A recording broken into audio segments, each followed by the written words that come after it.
with a Russian accent. It just bends your mind. You're just like looking at this completely stereotypical Asian guy, right? And then he's like speaking English like frigging, I don't know, that guy from the Rocky movies. What's his name again? Damn. Anyway. It's awesome. He's also playing SE2 now, as far as I know. I think he's on Roxkiss in like their trainee program or something.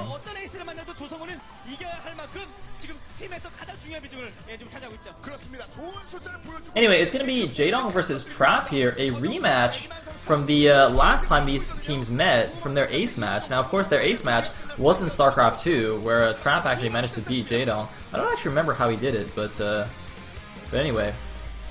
This is not SE2, this is going to be a Broodor match. Let's see how Trap faces up against the Tyrant here.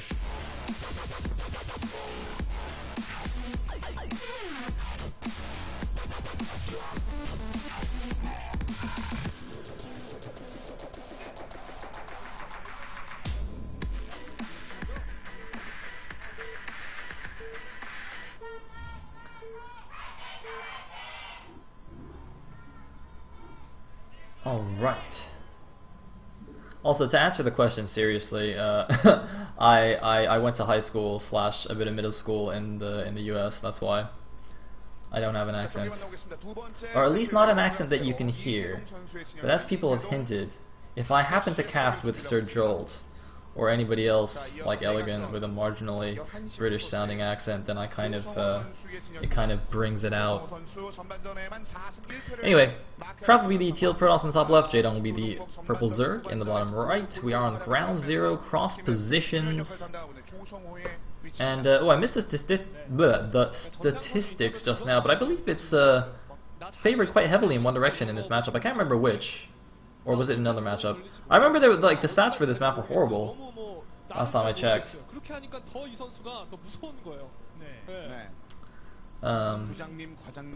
Yeah, can't remember who it's favoring though. Alright, looks like that guy didn't mess up his little sign switching thing.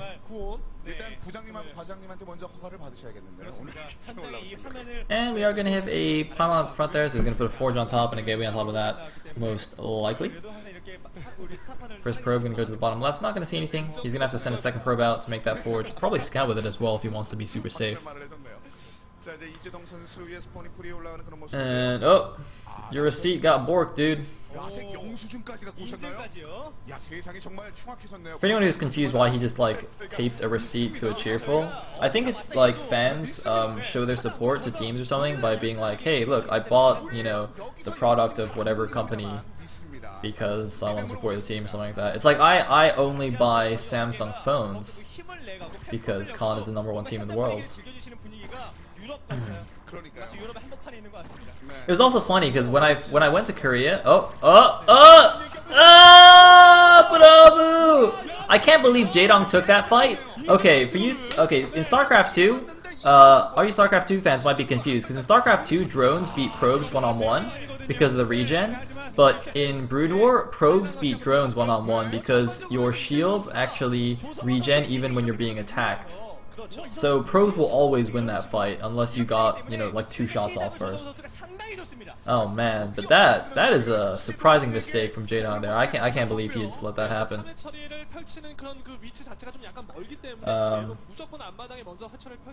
Anyway, what I was telling a story. What was the story I was telling? Oh yeah. All right. When I went on my Korea trip, I was renting. I was gonna rent a phone from the airport. Like that's one of the tips I got. Was to rent a phone from the airport, and so when I got there, there was actually like an LG kiosk. So it's like, okay, screw them. But then there was KT, and then there was SKT. So I could choose between KT. Do I want to get a phone from like the KT kiosk or the SKT kiosk?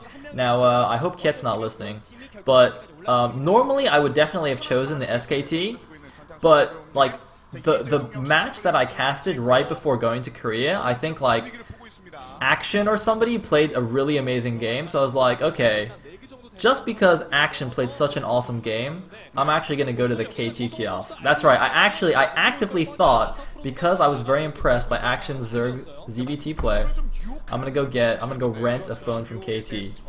Boom.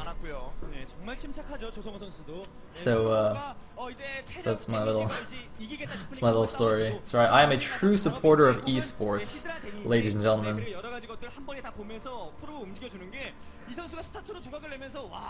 It was pretty awesome, by the way. I highly recommend anyone who's visiting Korea to just rent because I rented an iPhone and it was like super cheap. It was like an iPhone with like full data plan for like $3 a day or something. Like unbelievably cheap.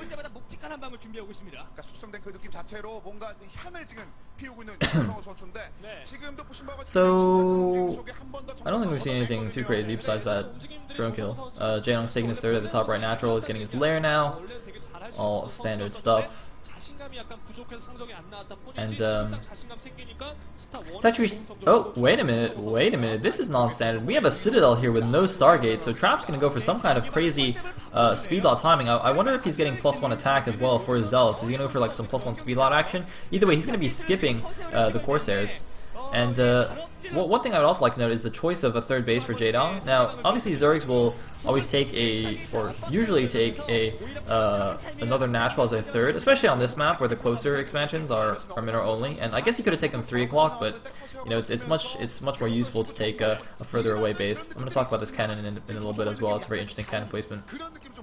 But if you notice on the minimap, like he could have taken the bottom left natural there, but obviously the top right one is much closer, both by ground and by air. If he has to send an Overlord over to that top right third, it'll get there pretty quickly. So that's quite nice. Anyway, this second cannon is actually quite smart. I think he's trying to induce a run by or something, or a bad attack from Jaedong to put that behind. Otherwise, there's no reason to put that cannon behind and not lined up with the first cannon. So yeah, actually, well, I mean, I think if he really wanted to induce a run by, he would have placed it even further back or something. But whatever the case may be, that's quite a weird cannon placement, or unusual, I should say.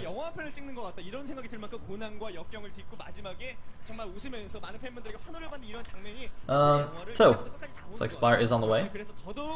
Now, the thing is, I don't really know if skipping a Stargate is a good idea when you're playing against Jaedong, because Jaedong really loves his mutas, even in ZVP, where, you know, a lot of Zergs will just get a couple of Scourge to defend Corsairs and then just go Mass Hydra Lurker. Jaedong just loves killing Zergs, Terrans, everybody with just mass mutas. He's one of the few people that can actually just win with pure Mutalisks in ZVP. Like, that's a pretty impressive feat, because Archons in Rudor are pretty damn good against mutas. They're not like StarCraft 2 Archons, where you just like make an Archon and it's just like, oh, well, you know, 10 mutas just killed it without taking any damage. Ah, shucks, you know, it's like they actually, like one Archon can actually take on a pack of, you know, 10 mutas by itself, easy peasy. Unless there's some sick micro or spreading going on by the Zerg. But we did have a DT coming out, and a Scourge is gonna come here, and oh, I'm sorry, there was actually a Stargate here. Wait, when did he make that? Oh man. Alright, so he does actually have a Stargate. He just went for the Citadel first. Huh. Okay, never mind then. Ignore everything I just said. Sorry, I'm looking at the chat as much as I'm looking at the game, so I'm missing a lot of things. It's quite terrible. And he's actually got a Summoner X-Core spinning, so it looks like he's actually getting +1 as well.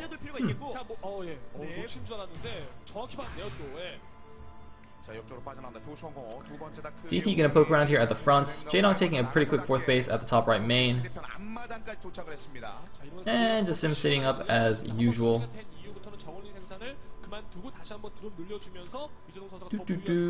So this is actually quite annoying now for the Protoss. So now since the Zerg has taken his greedy 4th, it's kind of the pressure's on, or it's now on the Protoss to like to do some damage or something, because if he lets Jaedong get that 4th for free, he's gonna be pretty behind in the mid game. And I don't even know if he knows that that's there either. He's still running around with his DT. He's gonna get a few free link kills here. Of course, the DT doesn't give the sound trigger when he kills those links. Nice reaction though by Jaedong. Doesn't actually lose all of them. He'll save 2 of them. I was gonna say it's often a test of like how Gosu the Zerg is, or how good of APM he has, by like how many links he loses before he notices, or how many drones he loses at a base.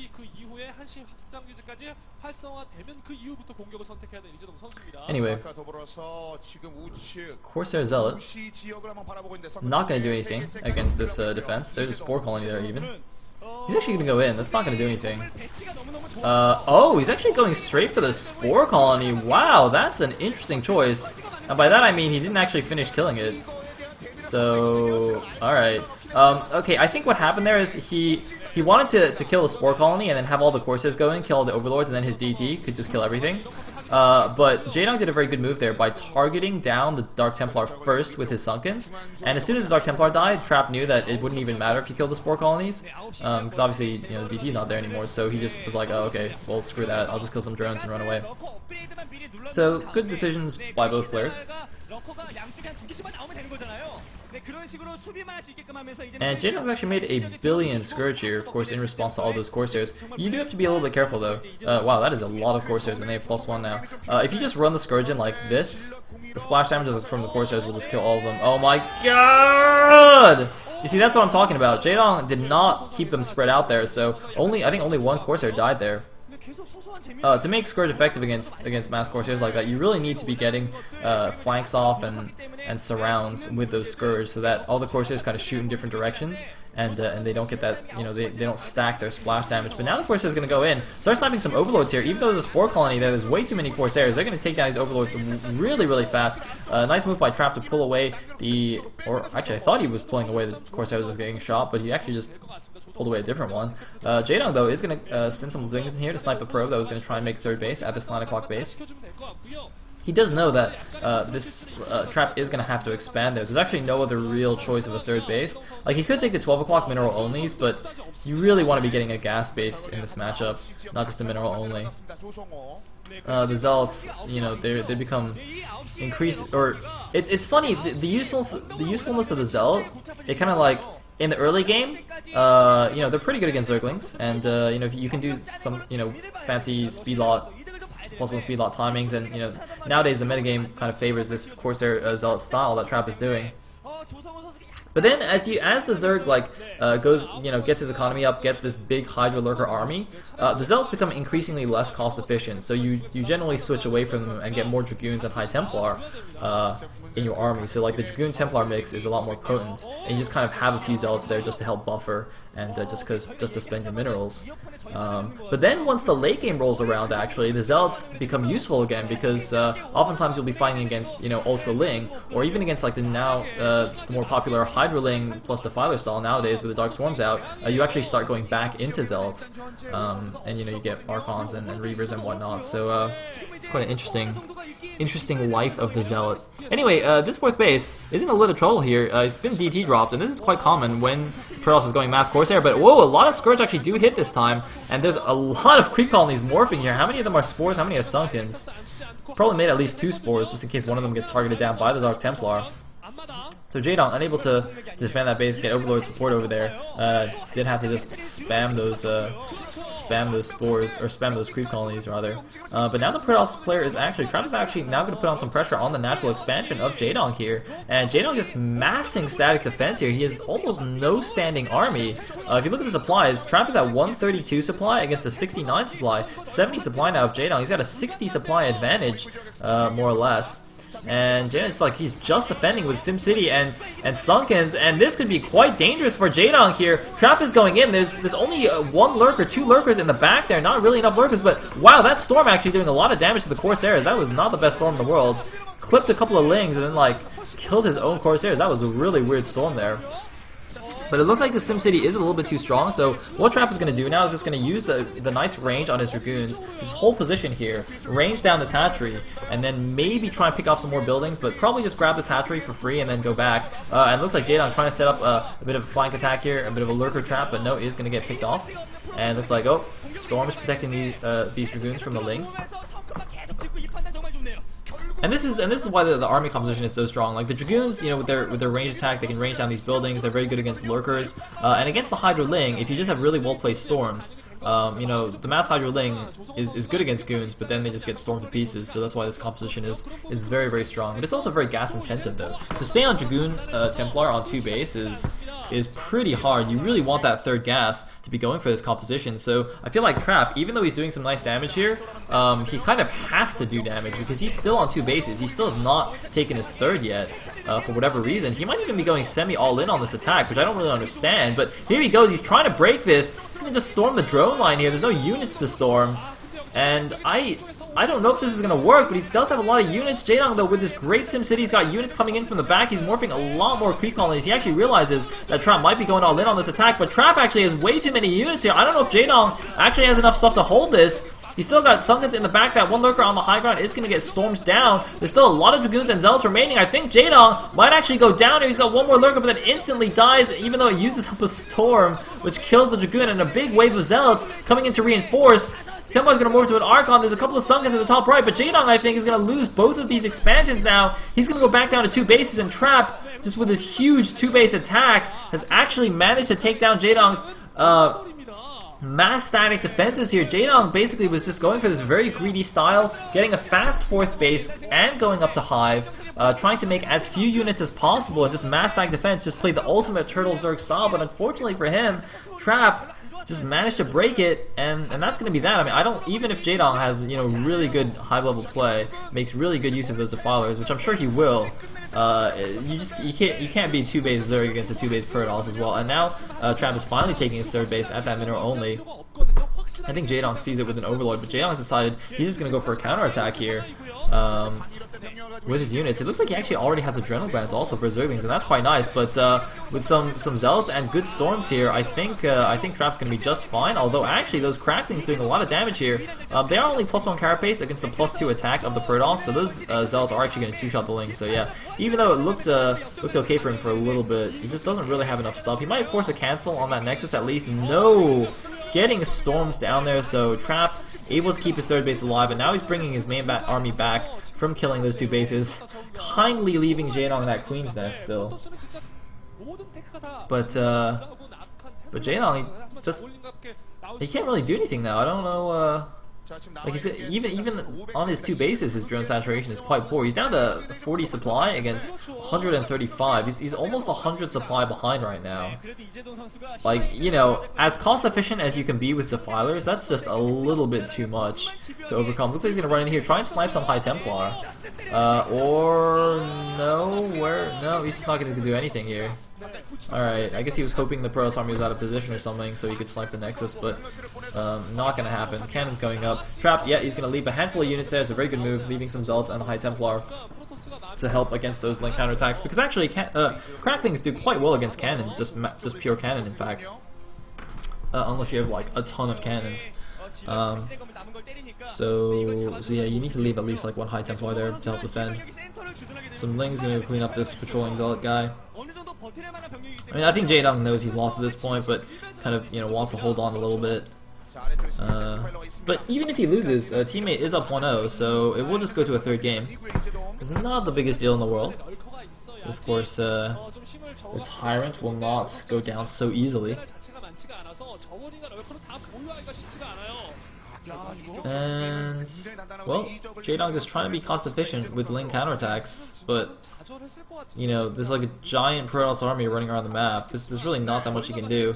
You know, he can snipe all the High Templar he wants, but at this point it doesn't really matter. It's 40 supply against 160, guys. I mean, I'm not really sure how to further express the gravity of this situation, but I guess this is just fantasy GG timing at its finest, and we're gonna have a storm drop here. Storm! And GG from Jaedong, just insta GG there. Trap takes out Jaedong here. Wow, taking him out in the ace match last round, and now taking him out in a Brood War match. Trap, pretty impressive stuff.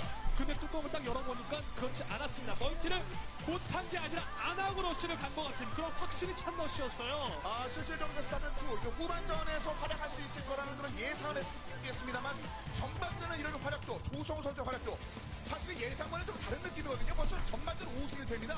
네, 말 그대로 조성우 선수는 정말 이번 시즌 프로토스 중에 최고 중에 최고입니다. 대단한. So the score is now 1-1. We are going to a 3rd game of this Brood War Best of 3. And I'm very curious who the third players are going to be, especially from Team 8. 차근차근 준비하고 있었던 것들이 지금 만개하는 그런 느낌입니다.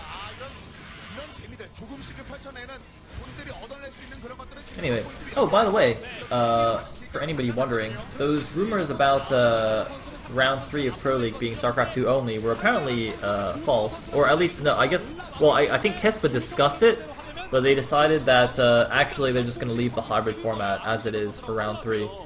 So, yeah.